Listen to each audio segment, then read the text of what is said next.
네, 안녕하십니까. 네오셈을 확인해 보도록 하겠습니다. 자, 작년보다 매출이 약간 늘었는데요.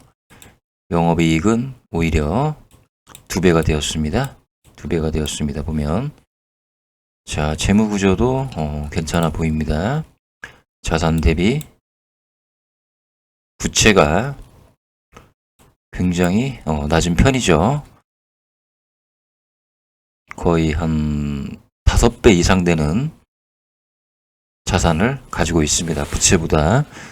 회사 자체는 아주 건실하고 튼튼한 것 같고, 외형이 늘면 늘수록 영업이익은 손익분기점이 굉장히 높아지는 그런 손익 구조를 가지고 있고, 수출 또한 내수에 비해서 훨씬 많습니다. 아무래도 환율의 영향이 좀 있을 수도 있다. 수출이 거의 작년과 비슷한데요. 작년 대비 환율이 굉장히 높아졌기 때문에 23년도 대비요. 네, 24년도에 환율이 굉장히 많이 올랐기 때문에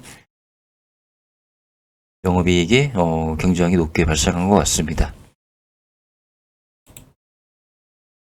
자, 금일 윗꼬리를 달긴 달았습니다. 윗꼬리를 달긴 달았는데 그럴만도 한 게 과거에 집중되어 있던 이 당시에 매수했던 세력들이 좀 던지는 그런 모습으로 진행되어서 이런 윗꼬리를 단 것으로 보이고요. 자, 최근에 갑작스럽게 거래량이 늘어나면서 주가가 꽤 많이 상승을 해 주었습니다.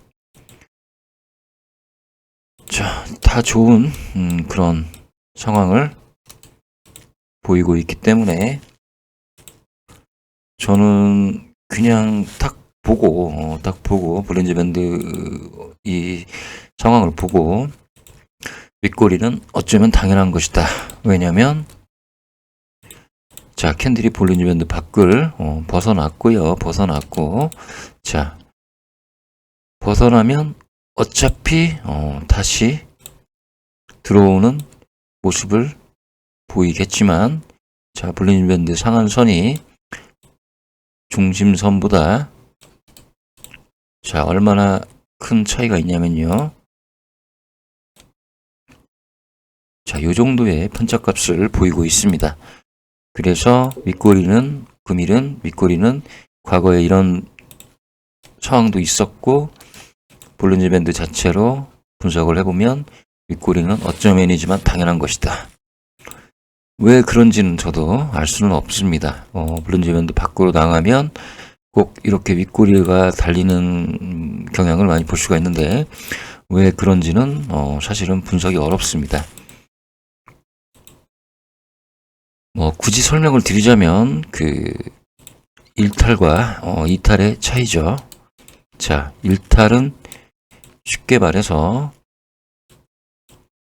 횡단보도를 불법으로 건너거나 그런 경미한 남들에게 큰 피해를 주지 않는 범죄라고 가정을 하면, 이탈은 자, 도둑질과 강도 정도 수준의 그런 형태이다. 즉 일탈과 이탈의 차이는, 보통 사람들은 일탈은 하는데 이탈은 잘 하지 않으려고 합니다. 그런데 자, 일탈이 있은 이후에 이탈이 있다가 다시 일탈로 바뀌더라도 그 일탈은 계속 이어지기 마련이다. 법은 있으나 이 정도의 법규를 어겨도 상관이 없구나, 그런 분위기로 만들어졌기 때문에 일탈을 했다가 이탈을 하고 다시 일탈로 가더라도 그 일탈 자체는 쉽게 깨지지 않는다. 저는 그래서 볼린저 밴드 이런 일탈과 이탈의 어떤 상황, 그리고 앞으로 상한선이 이렇게 상승을 어차피 하고 얘는 자, 들어오겠죠. 들어오고 중심선 방향으로 크게 꺾이지만 않으면 얘는 다시 한 3일 정도 지나서 올라갈 가능성이 저는 있다. 이렇게 보여지고요. 오히려 이렇게 이탈을 한 경우에는 자, 일탈로 되는 과정에서 오히려 추가 매수를 해서 물론 온일 수도 있지만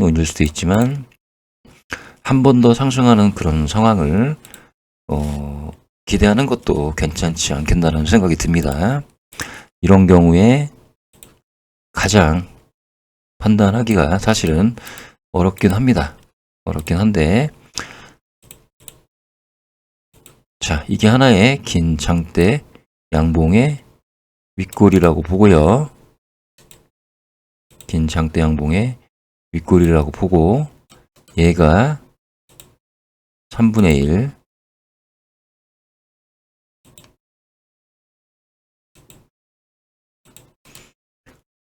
이 정도까지는 용납이 될 수가 있다.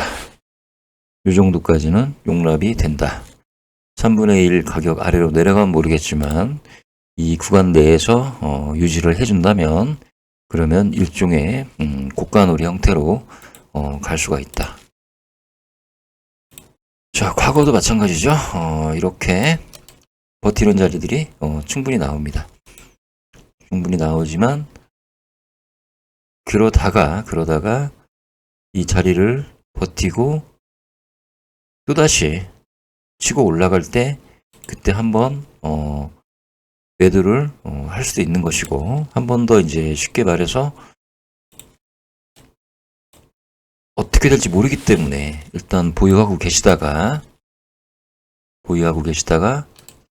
한 번 더 치고 올라갈 기회를 노리는 것도 괜찮지 않겠나라는 생각이 듭니다.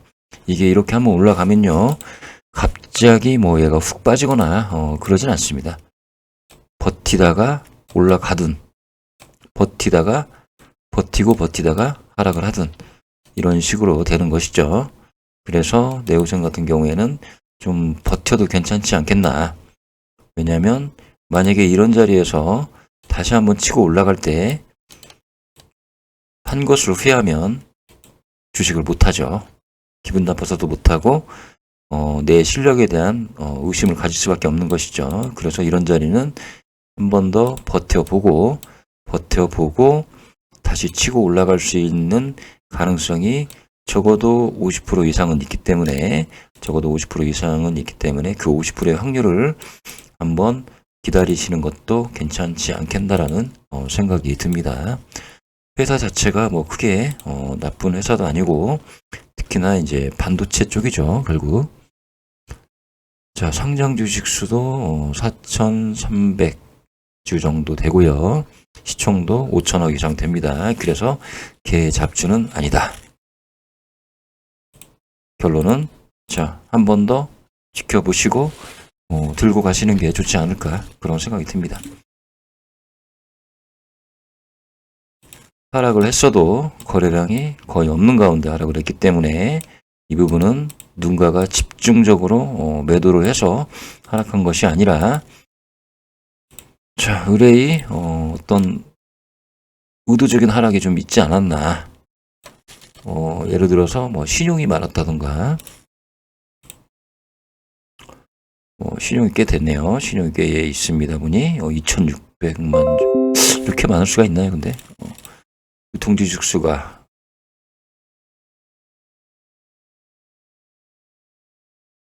이거밖에 안 되는데 신용 물량이 이 정도가 되어 있다. 신용 잔고일이 5.14.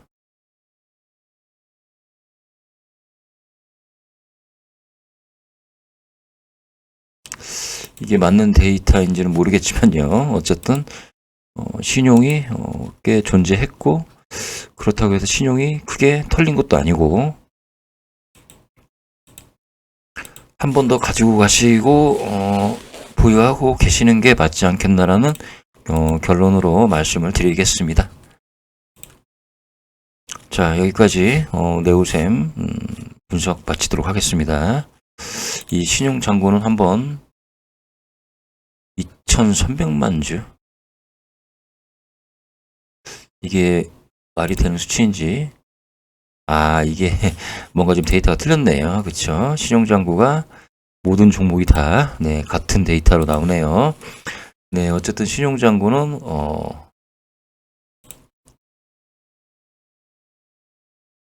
5.14%. 그렇게 낮지도 않고, 그렇게 높지도 않습니다.